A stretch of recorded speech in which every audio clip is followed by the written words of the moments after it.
So I'm going to call the May all-division call of the Government and Public Sector Division to order. And why don't we get right into it? So here's the run of show, or the agenda for the day. Hopefully everyone can see that in front of them for those who are able to be on the webinar. And we've got a packed show today. Lots to talk about, or lots to hear about, depending on your role. And so why don't we go directly to our safety moment, and that's going to be by Christy Mays. Hi, everyone. So I don't know what the weather's like in your area, because it seems like the weather is very different, all over the country. I mean, the Northeast is getting snow. The Chicago area, where NSC is based, has been up and down as far as temperature goes. But spring typically means people are opening their windows more. So I'm just going to give a couple safety tips for window safety. So the first one is to teach children to play in areas away from windows. And parents should make sure caregivers and children. Did someone say something to me? Oh, carry on. Okay. Caregivers and children that screens to keep bugs out do not keep children in. And they don't keep cats in either, as I have learned. And for any windows that are 6 feet or higher from the ground, window stops or guards that meet the ASTM standards, which limits windows to openings less than 4 inches. And I actually have those on my house. And sometimes it aggravates me, but other times I think about my cats and them potentially falling out, so I actually continue to use them. But you should keep windows closed and locked when they're not in use. And you should keep furniture or anything a child can climb on away from windows. And always supervise children and ask about window safety when your child visits other homes. And for a double hung window on an upper floor, please install a window guard or stop that keeps windows from opening further than the 4 inches. And those are my safety tips for today. Thank you very much. Yeah, for those of us around the country, we're getting to that period of time. There's actually a conversation in my community about the importance of opening one's windows ever so often just to get some fresh air circulating. So it's a good set of thoughts about window safety, some of which I can't say I thought about before. So thank you very much. Thank you so much. So next on the hit parade today, we've got an interesting set of guests, and I'll tell you a little bit about how we got. I think Hope's on today. I'm not sure if Rebecca's on as well. But for those of you on the call from the council, I also serve a role with NIOSH on their National Occupational Research Agenda, the public safety sector, through some involvement with the International Association of Fire Chiefs. And a while back, maybe a month or two ago, we had a presentation on road safety for police officers. And I thought it was just really, really enthralling. I got a lot out of it, and it sounded like a very interesting topic. So I was able to reach out to the folks at NIOSH who've been behind some of this work to bring it to share with us. As many of you know, obviously a lot of law enforcement folks are in the public sector. Matter of fact, most are. And there are lots and lots of hazards that primarily these local governments and law enforcement agencies expose police officers to, but there sometimes isn't as much conversation about their safety as there should be. So we'd like to open up the floor for a presentation again from Hope Wiesman from, and again, Hope, is Rebecca on with you, or is it just you? I saw you logged on, I didn't see her name. Hi, it's Hope and Rebecca. We're in the same room. Can you hear us? Good. Good morning. Yes, thank you. Thank you very much. I just wasn't sure if you were both on, but why don't I let you take it away and tell us more about officer road safety in the toolkit. Okay, we can do that. We did have something weird happen. We got disconnected and kind of kicked off the system just seconds ago. So fingers crossed that it won't happen again. Okay. You can hear us okay? Yes. Okay, You're great. fine. As a bit of introduction, my name's Hope Theismann. I'm a research epidemiologist here in the Division of Safety Research at NIOSH in Morgantown, West Virginia. And my name is Rebecca Olsovsky. I'm a health communications specialist with the NIOSH Center for Motor Vehicle Safety based in Morgantown, West Virginia. You can go to the next slide, Christy. So I don't want to bore you with a bunch of boring statistics, but I do want to give you just a bit of a background to this entire problem for law enforcement. This one slide covers 13 years of data on duty-related deaths among U.S. law enforcement officers, and we primarily use the data from the National Law Enforcement Memorial Fund. Homicides are in orange, and the motor vehicle events are in blue. And our motor vehicle events include motor vehicle collisions as well as being struck by moving motor vehicles. And these two events are really the driving force behind officer fatalities in this country. And in 8 of the prior 13 years, motor vehicle events have been the leading cause of death. And on average in the U.S., about 1 officer dies due to a motor vehicle event. And it's interesting because I always like to say that, when an officer dies due to a homicide or an assault, you hear about it. The news picks it up. It just seems like the news coverage or the attention around motor vehicle deaths isn't as great. So even with this increased risk, for good reasons, many officers and agencies don't recognize the risks posed by on-duty driving, and they have to focus their attention and their efforts on other causes of officer death, namely homicide. Next slide, please.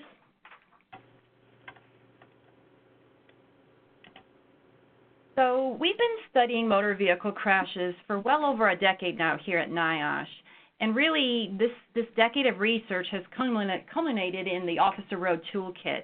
And before Rebecca provides an overview of that toolkit, I want to give you a snapshot, a bird's eye view of some of the research and the findings that led to its development.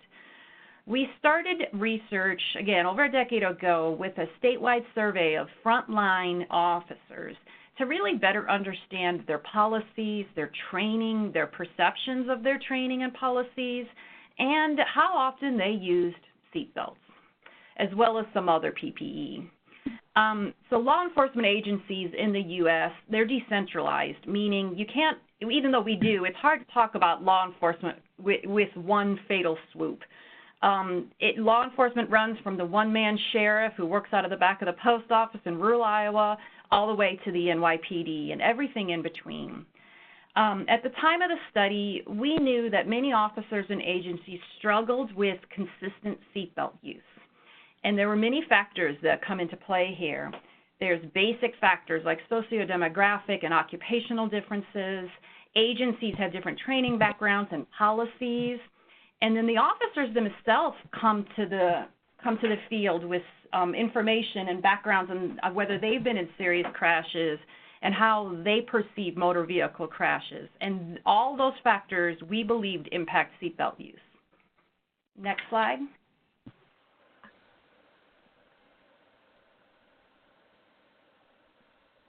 So this single study was performed in a state. It was performed in the state of Iowa. And there were several important outputs. We had a NIOSH number document, and that's pictured here. We had blog postings. We had peer-reviewed journal articles, trade journal articles, and informational flyers. And we found those several factors were related to seatbelt use, and we grouped them into 2 main themes. One was policy, and the other was culture. So, no surprise, officers who were employed in agencies with strong motor vehicle policies, not necessarily seatbelt policies, were more likely to wear their seatbelts. Regarding the culture side of things, the longer an officer was employed, the more likely they were to wear their seatbelt. Again, I don't think this was a surprise. But we also found that their personal experiences were related to seatbelt use. If they knew a fellow officer to have been killed or injured in a crash, they were much more likely to wear their seatbelts, as well as whether they were involved in a crash. So we consider this on-the-job knowledge as summed it up into culture. So we made two general recommendations at that time. We said agencies should consider implementing and enforcing a wide range of safe driving policies, and some examples are seatbelt use, speed caps, intersection crossing policies, and handheld device bans. Second, since we can't age young officers, we wondered if you could possibly change the culture in and around on-duty driving in other ways. And the short answer was yes, and this led us to our second study. Next slide. So around the time that the Iowa study finished up, we found out about an agency out west, the Las Vegas Metropolitan PD, and some efforts they had made towards preventing on-duty crashes and deaths. In 2009, the Las Vegas PD lost 3 officers in 3 crashes in only 6 months. There were some similarities in these deaths. The officers were all speeding. They weren't wearing seatbelts. There was data to show they were possibly distracted by equipment in the patrol car, and all of the officers were young. They were in their first 3 years of service. As a result, the agency developed a very comprehensive 3-armed safe driving program. The first arm was significant policy changes. The second arm was increased and better training in the area of motor vehicles. And then they also implemented a kind of a health marketing campaign that they titled Belt Up. And again, all aimed at really changing the culture of their on-duty driving. So the picture here is located in the driver training center with one of their campaign slogans, "If you don't arrive, you can't assist." The agency also posted posters in hallways and bathrooms, and they used decals in and out of patrol cars, as well as very large signs as they were leaving parking garages. And their final way of disseminating the program was the delivery of a daily safety message at roll call. I'm sure many of you know as new officers came on to start their shift, they often huddle in a room and are given important information about what's going on in their districts, things they need to be alert to. At the end of these roll calls, the Las Vegas PD gave a short safety message, whether it was a story about an officer getting killed or injured in a crash, or something as simple as wear your seatbelt today.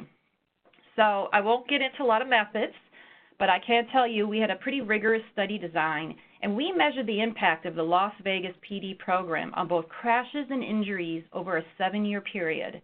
And we didn't just look at Vegas's data, because of what I mentioned in the beginning of really how different law enforcement agencies are. We felt it was important to have 2 control groups.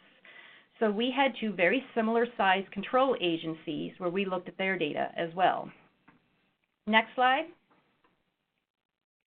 So in the interest of time, I was limited to 1 data slide to show you some results from this. To orient you to the slide, the officer injury rate is in blue, and it is per 100 officers, and the motor vehicle crash rate is in orange and is per 100,000 miles. The study time period was 2007, 8, 9, made up the pre-intervention period, and 11, 12, and 13 made up the post-intervention period. We considered 2010 to be the washout year. As Vegas experienced these deaths, they made changes bit by bit. So there wasn't one fatal point that started this intervention per se. So you can see that the crash rate decreased from a high of 2.5 in 2008. It really dropped and held steady at 1.1 for the remainder of the post-intervention period. You can also see the very consistent sharp decrease in the injury rate, which was from 3.7 in 2007 and halved to 1.7 in 2013. And I can tell you these decreases were highly statistically significant, and they were indeed unique to Vegas. Our one control agency had a flatline injury and crash rate, and the other agency had increasing injuries and crashes during the same time period. We saw other really important changes. For example, in injury severity, we saw sharp decreases in light and restricted duty days as a result of motor vehicle injuries. We saw increase in seatbelt use. And for the agency, there was a cost savings of over $1 million in the 7-year period as a result of workers' compensation costs and vehicle loss. So we kind of believe that this shows that changes in policy and messaging can change culture. And while it's inexpensive, it is hard work. Whether it was on the patrol car or in break rooms or those reminders, the idea of motor vehicle safety was important. So that led us to our next research question, which was, could such an approach work in smaller agencies? Criminologists like to say that they do about 75% of their research in the same 10 agencies. And we do that because that's where our statistical power is, the number of officers. These agencies have the time and the resources to work with us, when really agencies across the United States have fewer than 25 officers. So could these smaller agencies implement these kinds of changes? Next slide, please. And I wanted to briefly mention, running parallel to our scientific evaluation of the Vegas program was another project we worked on, and this was an extension of our firefighter fatality investigation program. Since the 90s, NIOSH investigated firefighter deaths really with one goal in mind, to formulate recommendations and disseminate that to those who needed to hear it to prevent future deaths. So we pilot tested whether the same methodology would work among law enforcement officer motor vehicle crashes. We collected rich data for the 5 deaths that we investigated over the 24-month period. We outlined contributing factors and disseminated those evidence-based recommendations. The findings from those 5 deaths were that there was a need to address seatbelt use, higher than necessary speed, distracted driving, or what is coined in the law enforcement domain as adrenaline rush or dump in those deaths.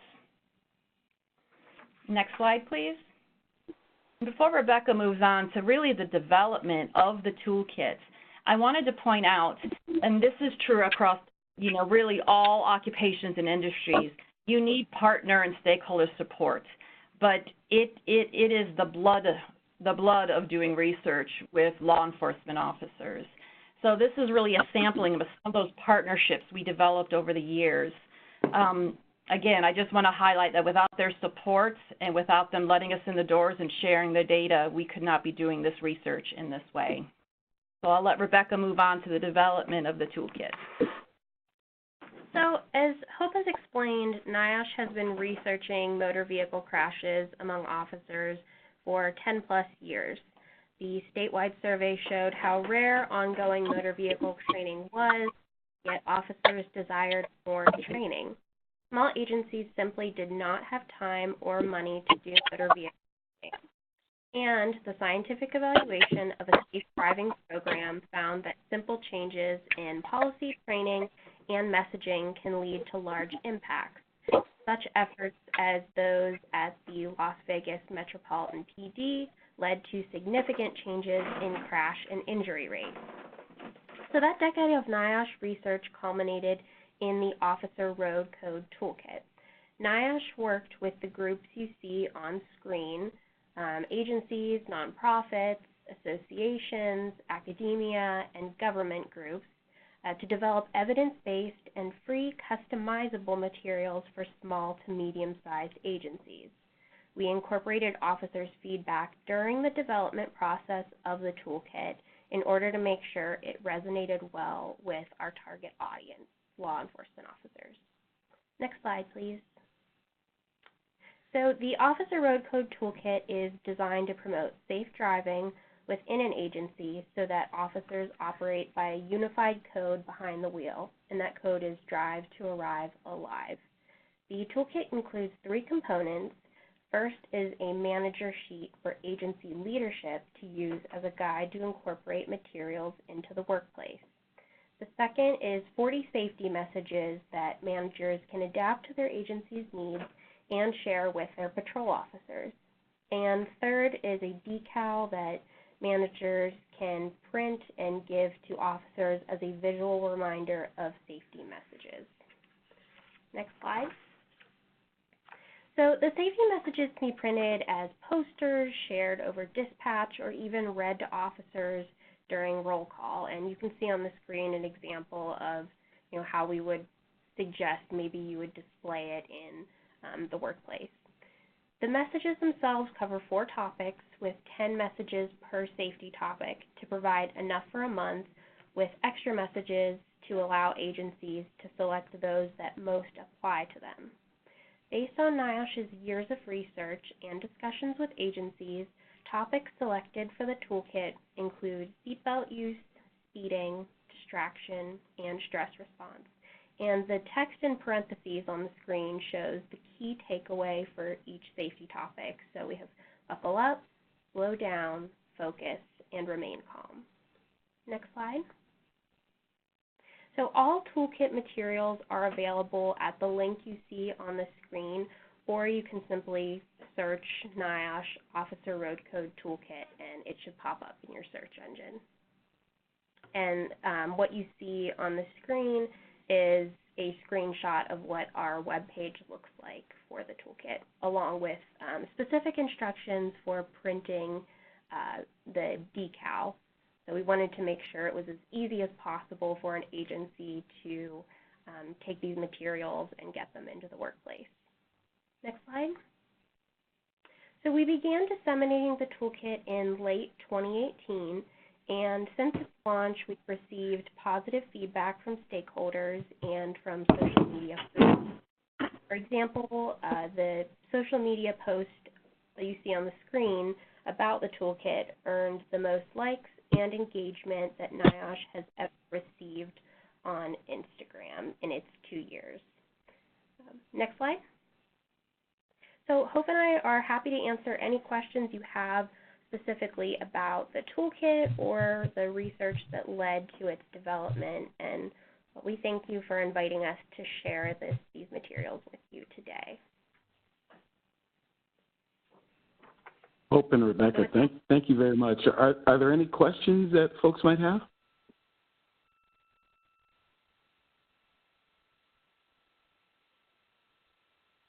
This is Christy.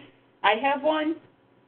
What are the biggest impediments an agency faces when considering whether or not to implement a crash prevention program? Thanks, Christy. This is Hope. Again, I'm going to sound like a broken record here, but time and money. I think a lot of agencies are under the impression that they need a ton of money and or time to do these changes. And I don't think that's the case. I think there are simple changes that they can make. I will say that the larger the culture problem in and around duty-related driving, probably the harder it is to overcome. The other problem that we've encountered is that ongoing training. A lot of those hours are dictated by the state. So for state of Iowa, for example, they may have 40 hours that are required for annual training for law enforcement officers, but 38 of them are dictated. They need, intimate partner violence training. They may need CPR. They definitely need firearm training. It leaves each agency with very few decisions that they can make on their own of what they want to train their officers on. And then I come back to there's a lot of training resources out there. It's really difficult for an agency to wade through that and make the determination of what they're going to retrain on and then who are they going to use to do that training. Okay. Thank you. Other questions folks might have?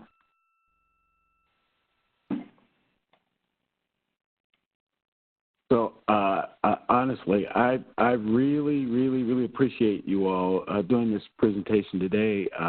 I honestly think part of the challenge in this area is the fact that government entities as a whole don't focus as much attention on the safety of employees as they should, and that's a lot of times where the time and money issue comes up is when you've got elected and or appointed officials who are so focused on the safety of the public, which is important, that they forget about the fact that human beings have to provide these services. And, as the folks in Vegas said, if you can't get there, you can't assist. if you never arrive on the scene, that crime is still being committed, that issue. Just here a minute while I look some more. So I think it's very important, and it's good to know We've got some federal resources out there that have been applied to this, and there's some things that you all have created now that are actually free. So it takes away some of the concern that the folks might have about how to access things like this. So, again, thank you so much for getting on our call today. So you're welcome to hang out as long as you'd like to listen. We've got some other activities going on, but, again, we certainly appreciate your participation this morning. Thanks for having us. Thanks. And as a follow-up to your comment about, really the public level employees, the good thing is public safety workers can definitely argue that this is impacting public safety, because you get speeding officers and EMS and firefighters. Just about 2 weeks ago, the fire truck, I think it was Connecticut, I'm not sure, they killed 2 civilians by crashing into the car. So this safety goes above and beyond the public safety workers themselves. It also impacts civilians and the public at greater. So that is definitely an argument that agency leadership can bring to communities to argue for more time and funds dedicated to safe driving programs. Absolutely. Well, again, thank you so much. I think we're all better informed based on your presentation this morning. We're going to hang out for about a half hour and listen if that's okay. Oh, that's quite fine. Quite fine. We'd love to have you. Love to have you. So back to Christy with some really important news from NSC headquarters. So go ahead. Okay. Hi, everyone. My NSC update today is going to focus on NSC has a new president and CEO. And for those of you who didn't hear, her name is Lorraine M. Martin, and she comes to NSC from the Pegasus Foundation. And she was actually the co-founder and president of the foundation, and she focused on providing opportunities for educators, students, and community members to collaborate on learning models. And prior to Pegasus, Martin was Executive Vice President and Deputy of Rotary and Mission Systems at Lockheed Martin. So she led a team of 34,000 global employees in more than 75 worldwide facilities. And prior to that, she was an officer in the U.S. Air Force, where she held various leadership positions for software-intensive technology and development programs. And she is also a champion for advancing women and girls in STEM. And she was recently named one of STEM Connector's 100 Corporate Women Leaders. And she frequently lectures on core issues related to that. And she is assuming the post on June 3rd. And she actually will be at the Green Cross event, which is the end of this week in Chicago. So for anyone who is attending this event, you will get to meet and see the new president for the first time. NSC staff actually had a video meet and greet with her, and she seemed very nice and very no nonsense, and like she'll, tell it like it is. So does anyone have any questions about that?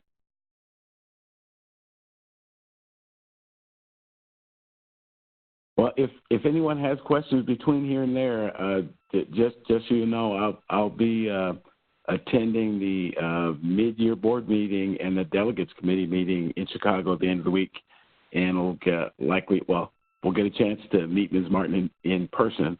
So if you have questions, things you want me to pass along, just send me an email, let me know. Glad to pass it along.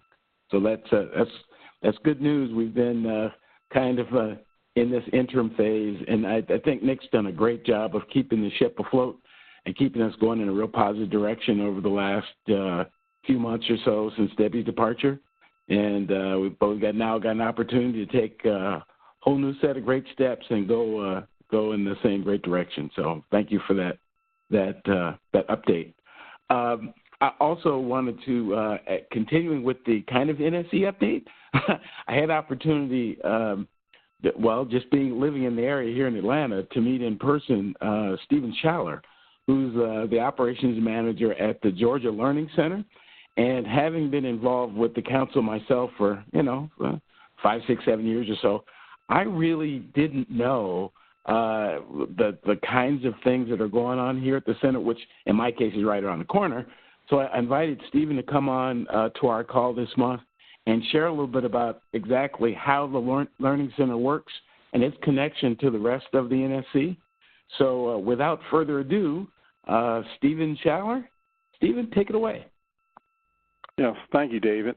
Good morning. As David said, my name is Stephen Schaller. I'm the Operations Manager for the Safety Education and Training Organization of the National Safety Council, affectionately known as SET. SET has the responsibility for all NSC safety training, providing both live and online courses globally. I'd like to thank David for allowing me the opportunity to speak with you today about who is NSC. I guess a lot of people on the call know who they are, but I'll just go through quickly. My presentation will focus on NSC's safety training programs. I'm located at our Atlanta Learning Center office in Georgia, and we'll talk about the Georgia business in more detail shortly. Change the slide. So who are we? The National Safety Council was founded in 1913 and 1953. The U.S. Congress and President Dwight D. Eisenhower recognized the importance of NSC's efforts with a congressional charter to, quote, arouse and maintain the interests of the people of the United States in safety. Today, we have over 15,000 members, and NSC has a distinction as being acknowledged as a safety leader in the industry. We provide the opportunity for safety professionals to gather and share safety ideas and innovations at NSC's Congress and Expo, which is the largest annual gathering of safety professionals. Next slide. The data gives us our roadmap of which risks we talk about. While the risk may change, our mission remains the same: to eliminate preventable deaths at work, at home, and on the road. Which brings me back to the topic: what role does a safety education and training organization play in helping us move the needle toward eliminating preventable deaths? Next slide. Next slide. Oh, I'm sorry, go back one. I'm sorry. One more. There you go. Thank you. That one with the three bubbles.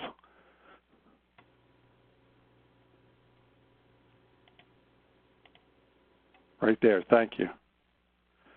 My responsibilities at NSC are centered on our safety training programs. This training falls into three main content areas: driver safety, workplace and work zone training, first aid, and emergency preparedness. Several of our safety programs are offered both as instructor-led and online. Next photo. Next slide. Our first aid curriculum. Next slide. One noticeable point to mention is that NSC is the only nationally recognized program to meet OSHA's first aid best practices. It meets the latest CPR and first aid guidelines. Our course is flexible, allowing you to customize the program for your needs. Besides being the only nationally recognized program to meet OSHA's best practices, we are also the lowest cost provider, giving our customers the best of both worlds. Next slide. NSC Core First Aid training is available in several formats. Our instructor-led classroom and online courses teach students how to respond correctly when a medical emergency occurs. In addition, NSC offers blended learning, which combines the convenience of online training with a 2-hour hands-on skill testing session. As you can see, our first aid offerings range from standard first aid, advanced safe first aid, CPR and AED, bloodborne pathogen to trainer courses, as well as the ability to customize first aid training. Next slide. Workplace and work zone are two areas we're heavy in Georgia. Next slide. The Advanced Safety Certificate creates courses, our NSC Signature Workplace Safety Curriculum based on proven best practices. The courses are focused on delivering the attendee's ability to solve problems relating to occupational safety in the workplace. Students can earn 7.8 CEUs and receive an ASC award with just 12 days of coursework. The ASC curriculum offers 4 4-day courses and 5 1-day courses. You can do a combination of 4-day and 1-day ASC classes to receive the ASC award. The 4 courses are POSH, FIH, SMT, and STM. The POSH course stands for Principles of Occupational Safe and Health, and is the only required ASC course for an ASC certificate. The course program provides a solid understanding of the fundamentals of workplace safety and health, as well as the most up-to-date industry knowledge. FIH is for Fundamentals of Industrial Hygiene. SMT is Safety Management Techniques, which talks about building or upgrading safety programs, including training in administrative and technical duties, cultural understanding, and project management techniques. STM is our Safety Training Methods, which covers proven techniques and need analysis, performance objective, instructional strategy, delivery methods, cost evaluations, among other topics. Our one-day courses are safety inspection, incident investigation, job safety analysis, ergonomics, and team safety. Another key leadership class is our Safety Supervisor Development Program. This course trains supervisors and managers to incorporate best practices into their daily management activities. The program provides value not only for new supervisors and managers, but is also ideal as a refresher. Both our lift truck and lift truck trainer programs are one-day courses. OSHA training, next slide. NSC is proud to be teamed up with the National Safety Education Center as a host site for Northern Illinois University to provide the latest OSHA training. We provide OSHA open enrollment training at our corporate office in Itasca. Our focus is on general industry 4-day training courses and selected specific OSHA number courses, which have a 1 to 3 day length. We're also able to provide on-site OSHA contract courses throughout the country and to military bases globally. Next slide. Our work zone training. All of our work zone programs are based on the federal guidelines outlined in the Manual of Uniform Traffic Control Devices, the MUTCD, and meet the U.S. Department of Transportation requirements. Georgia leads the NSC in the most classes taught on work zone classes in the country. Our 4-hour Flagger Novice course trains individuals on basic safe flagging techniques. The Flagger Instructor 2-day allows attendees to deliver the 4-hour Flagger training course. New for 2019 is our 1-day work zone course. It's an introduction to the MUTCD. It's a course for those responsible for the placement and maintenance of temporary traffic control devices. And lastly, our temporary traffic control supervisor. This 2-day program prepares work zone supervisors to design and implement traffic control plans. Next slide.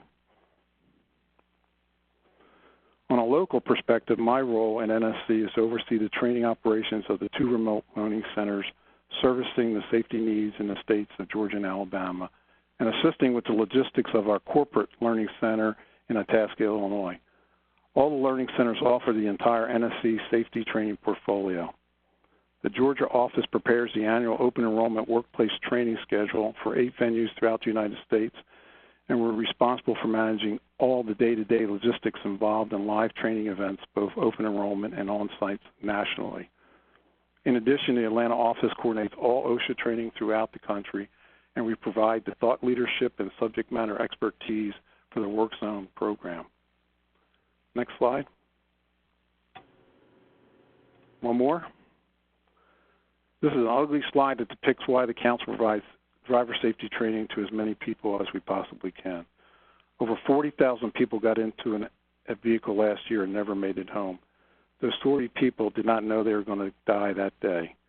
Families, moms, dads, brothers, sisters, spouses, colleagues, and friends got into a vehicle that was involved in an accident where people were killed. Nearly all these deaths are preventable. The National Safety Council makes a difference in the world by helping drivers think more about safety when they're behind the wheel. Through our defensive driving education programs and through initiatives like Road to Zero, Drive at Home, and others, NSC looks to move the number to 0 road fatalities by 2015. Next slide. This slide depicts our core defensive driving courses. We offer 5 core classroom DDC programs ranging from 4 hours to 8 hours in length. Alive at 25 is our 4-hour course, and it's a young adult classroom program. It teaches learning to drive and newly licensed drivers how to control situations by taking responsibility for driving behavior. Our newest update driving safety program, Defensive Driving 10th edition, now gives instructors the flexibility to teach the course in 8, 6, or 4 hours. Attendees acquire the knowledge to recognize and respond to immediate and potential hazards and learn coping techniques for handling speeding, distracted, impaired, aggressive, and fatigued driving and various traffic and road conditions. Attitudinal Dynamics of Driving is a 6 to 8 hour course, and it's an ideal classroom course for employees and traffic offenders with multiple driving incidents or who exhibit risk driving behaviors. And our professional truck driver is 3 to 4 hour classroom course and addresses the most challenging unsafe driving conditions for truck drivers. This program integrates hazard recognition scenarios to improve and enhance learners' experiences. We offer many of our DDC programs online as well. Next slide. So together we are building a culture to keep each other safe. Next slide, and thank you. I don't know if anybody has any questions or not.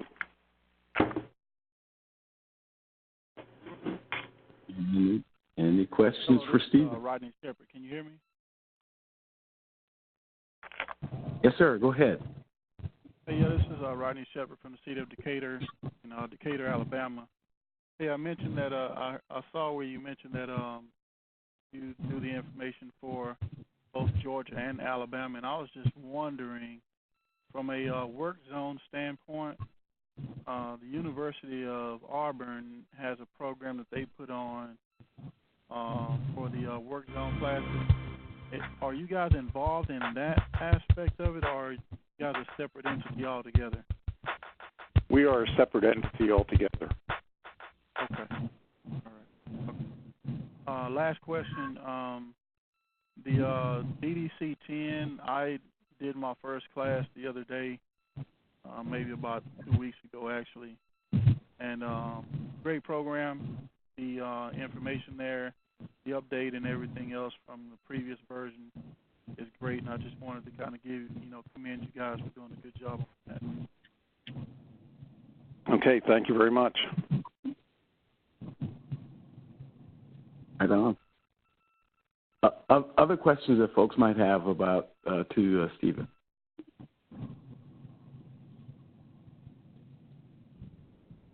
Okay. Well, again, Stephen, thank you very much for the update. Again, whenever I hear these presentations about the many things that the council is doing, I go like, wow, something else that I had either forgotten about or didn't know at all. And I think in particularly some of the levels of detail in some of the training opportunities that the council has. To be quite honest, I knew we covered it in general, but didn't know we covered it in that level of detail. So it's very helpful for, again, those of us on the call. And, we're going to continue to do what we can to let folks know about these opportunities, because it really connects to the previous presentation that a lot of, particularly local governments, they don't have the either expertise, time, or resources to build these programs themselves. So why reinvent the wheel? That's the way I look at it. Why reinvent the wheel when there are programs that are already OSHA approved and have a great track record across the country? Why not use what's available to us? And again, we certainly appreciate your, updating us today and giving us a few more tools for our toolbox. So thank you very much. All right, you're welcome. Thank you. Sure. So next on the hit parade is a few division leadership updates. You've everyone on the call has heard a bit from me here and there. I did want to share that we had a chance to get together in Kansas City last month, and fairly successful. Again, our attendance has always been a challenge at the mid-year meetings, because a lot of our members kind of focus on seeing us at Congress. So, and we're, again, looking forward to that this year. At Congress this year, I do want to say that we'll be doing really our first major leadership transition in the history of the division. Now, the history of the division isn't very long since we started in 2015.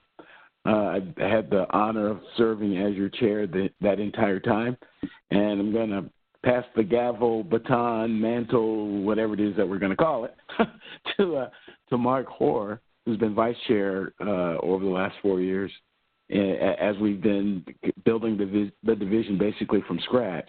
That transition is going to occur at council there in San Diego. So we're kind of looking forward to, that opportunity to take, to continue to be active because, while depending on how folks feel about it, I'm not going anywhere. I'm going to be still kind of hanging out and trying to provide whatever I can, and particularly in this area, both these areas in terms of continuing to keep us connected to other groups out there who are doing similar kinds of work in the public space. I just think that's very important. One of the reasons why, if not the reason that the division started, was our concern that government workplaces are still not near as safe as private sector. They're actually much less safe, and that's our goal, is to try to take the message of the council to the public sector and to these government organizations around the country. So we have had, over the last few months or so, we've had a vacancy in the role of secretary, and I wanted to first, before I do this, Christy, do you know if our new candidate is on the call? I believe she's signed up for the event. I'm not sure if she's actually on the call. Okay. So, Rana, are you out there? I don't want to call you out, but I wasn't sure whether you were able to make the call today. Some of you may. Okay. So some of you may recall from some of our previous calls, Rana DeBoer is in South Dakota. I'm forgetting the name of the town in South Dakota that she's with. But anyway, Sioux Falls. That's right. Sioux Falls, South Dakota has joined us on the call a couple of times before, and has indicated an interest in joining our leadership as secretary. So we're going to continue to work out those details and hopefully get a chance to gather in person when we all show up in San Diego. So I just wanted folks to know that. Mark, you're on early. Are you still out there? I'm here. Yes, sir. Any words of knowledge from our vice chair and incoming chair? Go ahead. I don't know if I'd call it knowledge, but I got some words. So, okay, go ahead.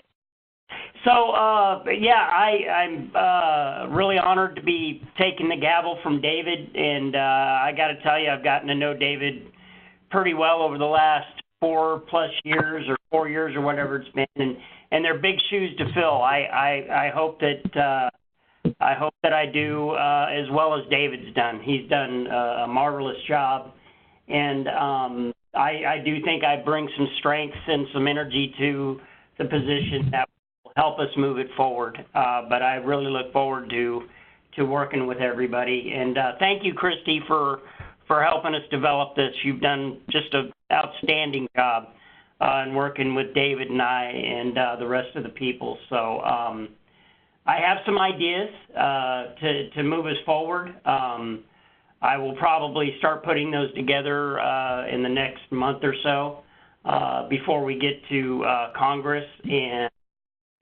probably make them public at that point. So that's about it.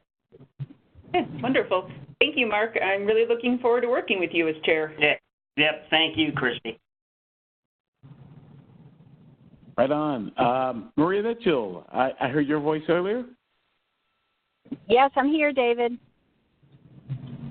Any words Hello. of wisdom for the group? Yes. One second. Yes, hi. Hello, everyone.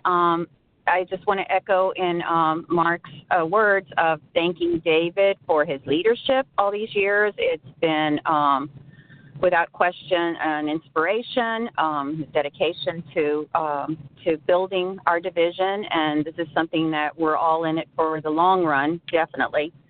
We believe in safety of public sector and government employees, and we're going to work together, all of us.